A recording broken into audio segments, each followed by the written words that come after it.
Just outside the gate to enter Tony's Cars, the young Cockney boy puts the brakes down on the wheelchair and goes, "Now we'll be singing about those keys to a Ford Fiesta." They're not on me, man. Look at me. I'm in my hospital. I'm in my skivvies. Fred, get out here, Fred. I'll do Fred. What's up, Mr. Collette? Oh, gosh, I was so worried about you. I'm really scared. Have you met Cockney Joe? Hey, Cockney Joe, what's up? It's good to see you again. How do you do? My name's Cockney Joe. Not much to look at, nothing posh. I love that song that you do. What's going on, Mr. Cockney Collette? Joe gets one car, but I get one car too. Okay, it's your lot. I'll take that one. Of the lot, which one do you point to? The Ford Fiesta. There's no such thing. No, that is Tony's nickname for the Edsel. Is each one has He calls it the Ford Fiesta. This one's called the Fiesta. because of the parties you'll have inside. Nice. You know what I mean? I feel like the Ford Fiesta is a really shitty car that nobody bought, and then you try to spruce it up by like painting it like a party, and you're like, "That's the Fiesta. That's a special deal. That's the party vehicle." The center console is a chip and dip. Regardless, you give him the keys to the... So what? A chip and dip. Hey, you should probably remove that dip. It's been in there for quite a while. I wouldn't trust the dip if I were you. I'd like you to clean out the guacamole in the cum, please. Guacamole. Just think about that story where you have to separate the salt and the pepper. Sorry. What? The fable where the guy's totally got to separate the salt from the pepper. What the fuck are you talking about? You know that story? No. Does anybody know what I'm talking about? No, what are you talking about? We have to separate the salt from the person. Has to separate What? I don't know. from the pepper. It's impossible to Matt, you keep saying that, but none of us know what you mean. So I was thinking having to separate the gum from the guacamole. That doesn't explain what the story is, Matt. What's the story? Matt, I just Googled separate salt and pepper fable. Yeah.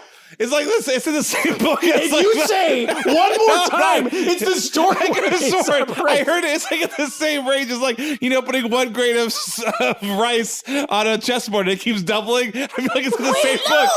No, I feel like That's an entirely different metaphor. Matt, I'm telling you right now, I'm Googling. I cannot find any reference to this story or fable where two people have to separate salt and pepper. I swear to God. I swear this is a true story. If not, dude, good idea for a story.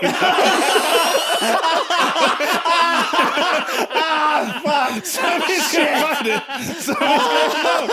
I just sworn as a punishment, somebody's told that to separate. Anyway, where were we? I don't fucking know. Freddie, Wait, sorry. Okay, I just want do to you find point out. I just wanted to point out that I was like, all right, well, if I could query just very quickly some sort of centralized large language model of all open source text, which would be ChatGPT. Is there a fable where someone has to separate salt and pepper? While there isn't a well-known fable specifically about separating salt and pepper, the concept of separating mixed substances does appear in various folks' tales and stories. But dude, ChatGPT wouldn't even bullshit to back you up, dude. It's just like, no, there ain't salt and pepper. What the fuck are you talking Are you by about? chance confusing it with Achilles and his lover's ashes being commingled? Sounds just like salt and pepper to me. All right. So, Cockney Joe gets his guacamole and cum-covered Fiesta and speeds off into the night. Oi, oi! Well, how are you getting over there? It's just, I'm sorry. Yes, I'm going to get over there by getting in the car. We're going to get to that in one second. Here's how I know, Matt, what you're saying is complete bullshit.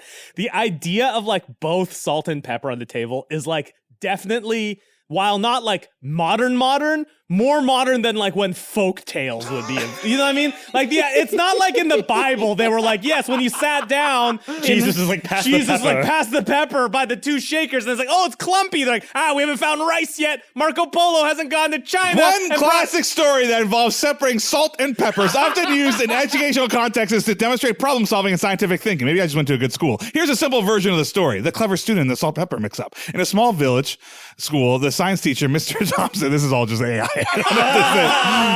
But the idea is to separate salt and pepper only using what you have in their school bags, and then some clever student comes up with some alternate. If you've heard the story or heard this, please text me so I know it's just not in a dream of mine. Here's my personal phone number. Wait, not text me. Message me on Discord. Here's my phone Give out your phone number right now. Send me a letter to my address, please.